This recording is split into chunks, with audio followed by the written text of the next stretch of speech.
Imagine waking up one morning and seeing your neighbor dancing in the street. Not celebrating, not performing, just dancing, hour after hour, day after day, unable to stop. Now imagine dozens joining them, then hundreds. Their feet bleeding, their bodies collapsing from exhaustion. Yet somehow they continued dancing. Until some of them died. This sounds like the plot of a horror movie, but it really happened. In the summer of 1518, an entire town in what is now France became trapped in one of history's strangest and most terrifying mysteries. To this day, nobody knows exactly why. This is the story of the Dancing Plague of 1518. And it may be one of the most disturbing events ever recorded.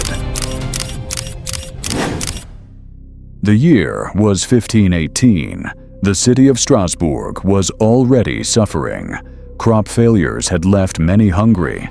Disease was common. Poverty was widespread. Fear filled daily life. People believed supernatural forces could influence their health, their fortunes, and even their minds. It was a world where saints, curses, and divine punishment felt just as real as the ground beneath their feet. Then something strange happened. On a hot July day, a woman known as Frau Trophea stepped into the street. Without warning, she began to dance. Witnesses watched as she spun and moved continuously for hours. At first, people laughed. Then they became concerned. She danced through the day, through the night, and into the next day. She appeared unable to stop. Within a week, others began dancing too. Nobody knows why they joined. Some danced voluntarily. Others seemed compelled by forces they could not control. Soon, dozens were dancing in the streets. Then hundreds. The city had never seen anything like it. The dancers showed signs of extreme exhaustion. Sweat soaked their clothing. Their feet became swollen and bloody. Some collapsed. Others continued despite obvious pain. Witnesses reported people screaming for help while their bodies continued moving. It was as if they were trapped inside themselves. Unable to regain control, the city authorities were desperate for answers, but their response would only make things worse. Local physicians examined the dancers. They concluded that the victims suffered from what they called hot blood. According to the medical beliefs of the time, the best cure was more dancing. So officials made an extraordinary decision. They hired musicians. They built stages. They encouraged the dancers to keep moving. The city effectively turned the outbreak into a public event. Music filled the streets. Drummers played. Crowds gathered. And the number of dancers continued to grow.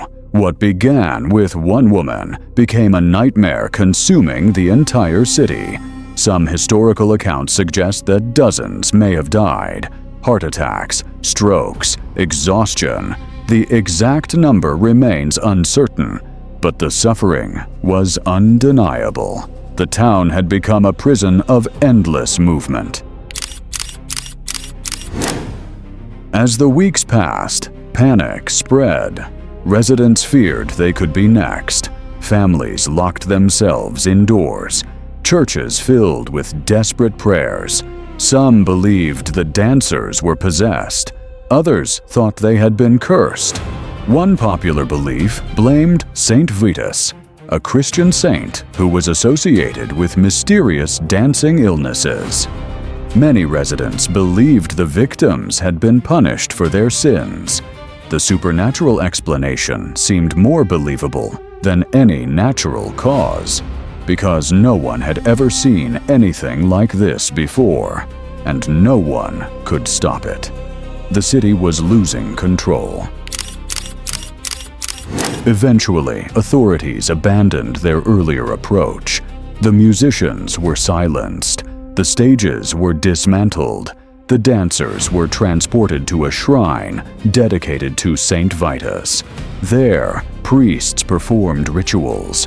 Special shoes were placed on the victims' feet. Prayers were offered. Ceremonies were conducted. And slowly, the outbreak began to fade. After several weeks, the dancing finally stopped. The city returned to normal. But the mystery remained. What had actually happened? More than 500 years later, historians still debate the cause. One theory suggests poisoning. A fungus called ergot can grow on rye bread. It contains chemicals related to substances that can cause hallucinations. Perhaps contaminated food triggered the outbreak, but many experts reject this explanation. Victims suffering from ergot poisoning would likely have been too sick to dance continuously for days.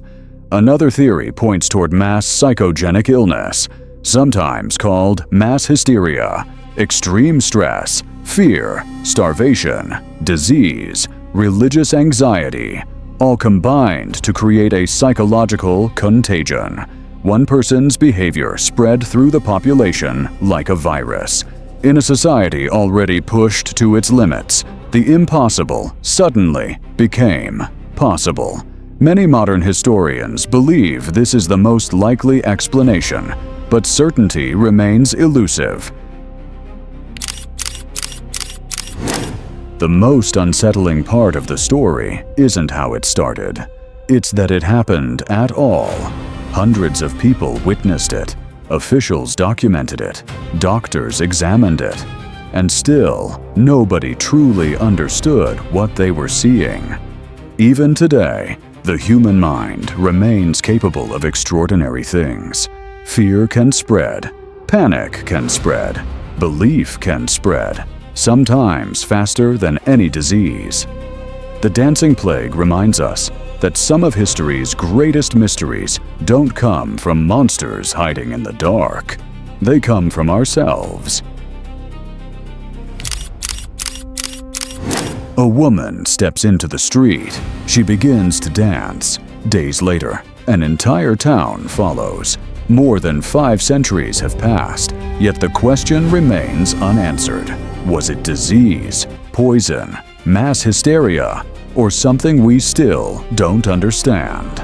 The dancing plague of 1518 remains one of history's strangest unsolved mysteries, and perhaps its most haunting lesson. Sometimes the most terrifying stories are the ones that actually happened. The story ends, but the mystery remains. Subscribe for dark history, tragedies, and unsolved mysteries.